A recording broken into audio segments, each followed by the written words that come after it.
രക്ഷയുടെ പാതയിൽ.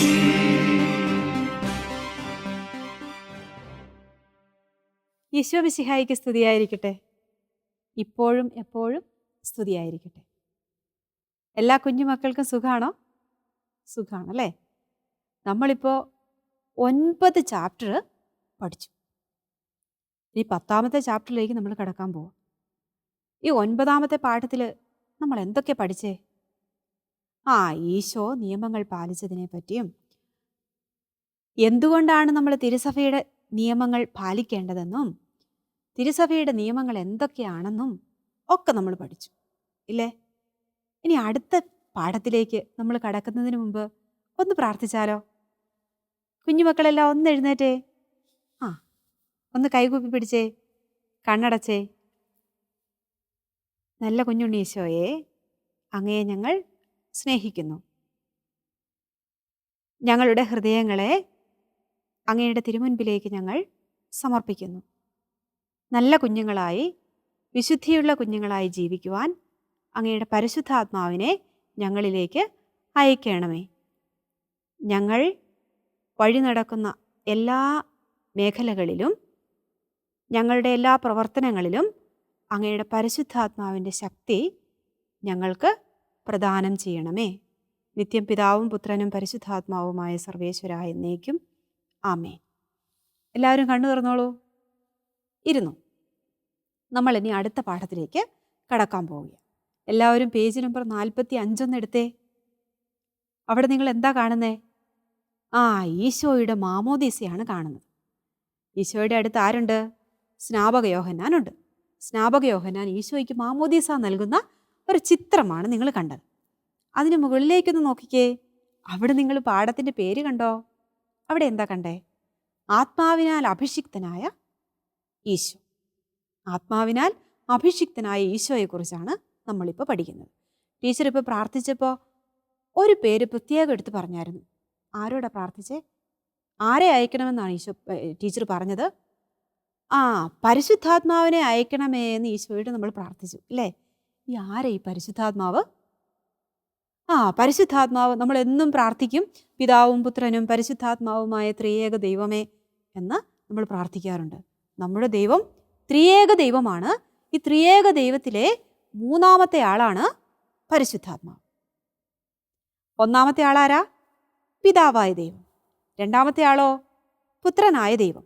3ാമത്തെ ആളോ? പരിശുദ്ധാത്മാവായ ദൈവം. അപ്പോൾ ഈ പരിശുദ്ധാത്മാവായ ദൈവം ഈശോയിലേക്ക് ആദ്യമായി എല്ലാവരും കാണുക എഴുന്നള്ളി വന്ന ഒരു രംഗത്തെക്കുറിച്ചാണ് നമ്മൾ പഠിക്കുന്നത്. അതെന്നാണെന്നറിയാമോ? ഈശോയുടെ മാമോദീസ വേളയിൽ. നിങ്ങൾ കഴിഞ്ഞ പാഠത്തിൽ പഠിച്ചു ഈശോ മാതാപിതാക്കൾക്ക് വിധേയനായി ജീവിച്ചു എന്ന്. 12ാം വയസ്സിൽ ഈശോയെ ദേവാലയത്തിൽ വെച്ച് കാണാതെ പോയിട്ട് ഈശോ തിരിച്ചു വന്നതിന് ശേഷം മാതാപിതാക്കൾക്ക് വിധേയനായി ജീവിച്ചു എന്ന് പറഞ്ഞു. എത്ര വയസ്സുവരെ ഈശോ മാതാപിതാക്കളുടെ കൂടെ ജീവിച്ചു എന്നറിയാമോ? 30 വയസ്സുവരെ ഈശോ ജീവിച്ചു. 12ാം വയസ്സിൽ ഈശോ മാതാപിതാക്കളുടെ കൂടെ വന്ന് വിധേയനായി ജീവിച്ചു എന്ന് പറയുന്നത് 30ാമത്തെ വയസ്സ് വരെയാണ്. അതിനുശേഷം 30ാമത്തെ വയസ്സിൽ ഈശോ പുറത്തേക്ക് ഇറങ്ങി. 30ാമത്തെ വയസ്സിലാണ് ഈശോ മാമോദീസ സ്വീകരിക്കുന്നത്. അതിൻ്റെ കഥ ടീച്ചർ പറയട്ടെ. സ്നാപക യോഹന്നാൻ ജോർദാൻ നദിയിൽ മാമോദീസ നൽകിക്കൊണ്ടിരിക്കുകയാണ്. അപ്പോൾ ഈശോ മാമോദീസ സ്വീകരിക്കാൻ വേണ്ടി വരികയാണ്. എല്ലാവരുടെയും കൂടെ ഒരുപാട് പാപികളും ചുങ്കക്കാരും ഒരുപാട് മനുഷ്യരിങ്ങനെ മാമോദീസ സ്വീകരിക്കാൻ വേണ്ടി വന്ന് നിന്നപ്പോൾ അതിൻ്റെ കൂടെ ഇതേ ദൈവപുത്രനായ ഈശോയെ കണ്ടപ്പം യോഹന്നാൻ ആകെ ഒരു ചമ്മൽ. യോഹന്നാൻ വിചാരിച്ചു, ഈ ദൈവപുത്രൻ എന്നിൽ നിന്ന് മാമോദീസ സ്വീകരിക്കുകയോ? അയ്യോ, എനിക്ക് പറ്റില്ല എന്ന് വിചാരിച്ച് ഈശോയോട് പറഞ്ഞു, ഞാൻ നിന്നിൽ നിന്ന് മാമോദീസ സ്വീകരിക്കേണ്ടിയിരിക്കേ നീ എന്നിൽ നിന്ന് മാമോദീസ സ്വീകരിക്കാൻ വരുവാണോ? അപ്പോൾ ഈശോ പറഞ്ഞു, ഞാനിപ്പോൾ പറയുന്നത് പോലെയൊക്കെ ചെയ്തോ എന്ന് പറഞ്ഞ് ഈശോ എന്ത് ചെയ്തു? ജോർദാൻ നദിയിൽ മുങ്ങി സ്നാപക യോഹന്നാനിൽ നിന്ന് മാമോദീസ സ്വീകരിച്ചു. ഈശോ മാമോദീസ സ്വീകരിച്ചത് 30ാം വയസ്സിലാണല്ലേ? നിങ്ങളുടെ മാമോദീസ നിങ്ങൾ ഓർക്കുന്നുണ്ടോ? നിങ്ങൾ ഏത് പ്രായത്തിലാണ് മാമോദീസ മുങ്ങിയേ? ചിലപ്പോൾ 2 മാസമോ 3 മാസമോ ഒക്കെ ഉള്ളപ്പോഴായിരിക്കും അല്ലേ? ടീച്ചറുടെ മാമോദീസ ഓർക്കുന്നില്ല. കാരണം എന്നാ? ടീച്ചർ 7ാം ദിവസം മാമോദീസ മുങ്ങിയ ആളാണ്. നിങ്ങൾ മാമോദീസ മുക്കിയ വൈദികനെ അറിയാമോ? നിങ്ങൾക്ക് അറിയത്തില്ലെങ്കിൽ നിങ്ങൾ എന്ത് ചെയ്യണം? നിങ്ങളുടെ മാതാപിതാക്കളോട് നിങ്ങൾ ചോദിക്കണം, എന്നെ മാമോദിസ മുക്കിയ അച്ഛൻ ആരാ, എന്നെ മാമോദിസ മുക്കിയത് എന്നാണ്, എന്നെ മാമോദിസ മുക്കിയപ്പോൾ എൻ്റെ തലതൊട്ടപ്പനും തലതൊട്ടമ്മയും ആരാണ് എന്നൊക്കെ നിങ്ങൾ ചോദിച്ചറിയണം കേട്ടോ. അപ്പം ഈശോയുടെ മാമോദിസ പോലെ നമ്മൾ ഓരോരുത്തരും മാമോദിസ സ്വീകരിച്ചപ്പോൾ പരിശുദ്ധാത്മാവ് നമ്മളുടെ മേൽ വന്നിട്ടുണ്ട്. അപ്പോൾ ഈ മാമോദിസ സ്വീകരിക്കാനായിട്ട് ജോർദാൻ നദിയിൽ മുങ്ങി പൊങ്ങിയപ്പോൾ ഈശോയുടെ മേൽ ആര് വന്നു? പരിശുദ്ധാത്മാവ്. ഏത് രൂപത്തിലാണ് വന്നേ? പ്രാവിൻ്റെ രൂപത്തിലാണ് ഈശോയുടെ മേൽ പരിശുദ്ധാത്മാവ് വന്നിറങ്ങിയത്. ഓക്കെ, അപ്പോൾ നമ്മളുടെ ഓരോരുത്തരുടെയും മേൽ ആര് വന്ന് ഇറങ്ങുന്നുണ്ട് മാമോദിസ വേളയിൽ? പരിശുദ്ധാത്മാവ് വന്ന് നിറയുന്നുണ്ട്. ഇപ്പം നിങ്ങൾ മാമോദിസയൊക്കെ കണ്ടിട്ടുണ്ടോ? മാമോദിസ കണ്ടിട്ടുണ്ടല്ലേ? എങ്ങനെയാണ് മാമോദിസ നൽകുന്നത്? കുഞ്ഞുവാവയുടെ തലയിൽ വൈദികൻ വെള്ളം ഒഴിച്ചിട്ട് പിതാവിൻ്റെയും പുത്രൻ്റെയും പരിശുദ്ധാത്മാവിൻ്റെയും നാമത്തിൽ മാമോദിസ മുക്കുന്നു എന്ന് പറയും ഇല്ലേ? പക്ഷെ പണ്ടൊന്നും അങ്ങനെ ആയിരുന്നില്ല. മാമോദിസ എങ്ങനെയാണ്? വെള്ളത്തിലേക്ക് മുങ്ങിപ്പൊങ്ങും മാമോദിസ സ്വീകരിക്കും. ഇന്നുള്ളതുപോലെ ചെറിയ പ്രായത്തിലൊന്നും അല്ല മാമോദിസ സ്വീകരിച്ചിരുന്നത്. ഈശോ 30-ാമത്തെ വയസ്സിലാണ് മാമോദിസ സ്വീകരിച്ചത്. അപ്പോൾ മാമോദിസ സ്വീകരിച്ചപ്പോൾ നമ്മളിലേക്ക് എഴുന്നള്ളി വന്നത് ആരാണ്? പരിശുദ്ധാത്മാവ്. അത് മറക്കരുത് കേട്ടോ. പിന്നെ മാമോദിസ സ്വീകരിച്ചതിന് ശേഷം ഈശോയെ പരിശുദ്ധാത്മാവ് എവിടേക്ക് നയിച്ചു എന്നറിയാമോ? മരുഭൂമിയിലേക്ക് നയിച്ചു. ഈ മരുഭൂമി എന്താ? മരുഭൂമിയിൽ വെള്ളമില്ല, മനുഷ്യരില്ല, ചെടികളില്ല, ആകെപ്പാടെ വരണ്ടുണങ്ങിയ ഒരു സ്ഥലമാണ് മരുഭൂമി. ഇവിടെ ആകെ കുറേ വിഷപ്പാമ്പുകളും വന്യമൃഗങ്ങളും ഒക്കെ മരുഭൂമിയിലുള്ളൂ. ഈ മരുഭൂമിയിൽ ചെന്നിട്ട് ഈശോ എന്താ ചെയ്തേ? ഈശോ 40 ദിവസം 40 രാത്രിയും 40 പകലും ഈശോ ഉപവസിച്ച് പ്രാർത്ഥിച്ചു. നിങ്ങൾക്ക് പറ്റുമോ ഉപവസിച്ച് പ്രാർത്ഥിക്കാൻ 40 രാവും 40 പകലും? ഇല്ല അല്ലേ? ഈശോയ്ക്ക് പരിശുദ്ധാത്മാവിൻ്റെ നിറം ഉണ്ടായിരുന്നത് കൊണ്ട് ഈശോ എന്ത് ചെയ്തു? 40 രാവും 40 പകലും ദൈവത്തോടൊത്ത് പ്രാർത്ഥിച്ച് അവിടെ മരുഭൂമിയിൽ കഴിഞ്ഞു. അതിനുശേഷം എന്ത് സംഭവിച്ചെന്നറിയാമോ? ഈശോയ്ക്ക് ഭയങ്കരമായിട്ട് വിശന്നു. ആ സമയത്ത് ചെകുത്താൻ അടുത്തുകൂടി. നമുക്കറിയാമല്ലേ, സാത്താൻ കൊമ്പും പാലും ഒക്കെ വെച്ച സാത്താനാണോ? ഈ സാത്താൻ എന്ത് ചെയ്യും? ഈ സാത്താൻ ഈശോയുടെ അടുത്ത് കൂടിയിട്ട് ഈ ദൈവകൽപ്പനകളൊക്കെ ലംഘിക്കാൻ വേണ്ടിയിട്ട് ഈശോയ്ക്ക് ഒരു പ്രേരണ കൊടുത്തു. നിങ്ങൾ ഇതിനു മുമ്പ് പഠിച്ചിട്ടുണ്ടല്ലേ, ഈ പ്രലോഭനങ്ങൾ എന്താണ് എന്ന് നിങ്ങൾ പഠിച്ചിട്ടുണ്ട്. ദൈവകൽപ്പനകൾ ലംഘിക്കാനുള്ള പ്രേരണകളാണ് പ്രലോഭനങ്ങൾ. ഈശോയ്ക്കും പ്രലോഭനങ്ങൾ ഉണ്ടായി. ആരാ ഈ പ്രലോഭനം കൊടുത്തേ? സാത്താനാണ് പ്രലോഭനം കൊടുത്തത്. ഈ സാത്താൻ ഈശോയുടെ അടുക്കിലേക്ക് പയ്യെ പയ്യെ കൂടിയിട്ട് പറഞ്ഞു, നിനക്ക് വിശക്കുന്നില്ലേ? ഇവിടെ കിടക്കുന്ന കല്ലൊക്കെ അപ്പുവാക്കി തിന്നു എന്ന് പറഞ്ഞു. ഈശോ സാത്താന് വഴിപ്പെട്ടോ? ഇല്ല. ഈശോ എന്നാ പറഞ്ഞു? മനുഷ്യൻ അപ്പം കൊണ്ട് മാത്രമല്ല ജീവിക്കുന്നത്, ദൈവത്തിൻ്റെ അധരത്തിൽ നിന്ന് വരുന്ന വചനം കൊണ്ടുകൂടിയാണ് ജീവിക്കുന്നത് എന്ന്. സാത്താൻ അപ്പടി നാണായി പോയി. സാത്താൻ പയ്യെ നാണം കെട്ട് തിരിഞ്ഞു. വീണ്ടും എന്ത് ചെയ്തു?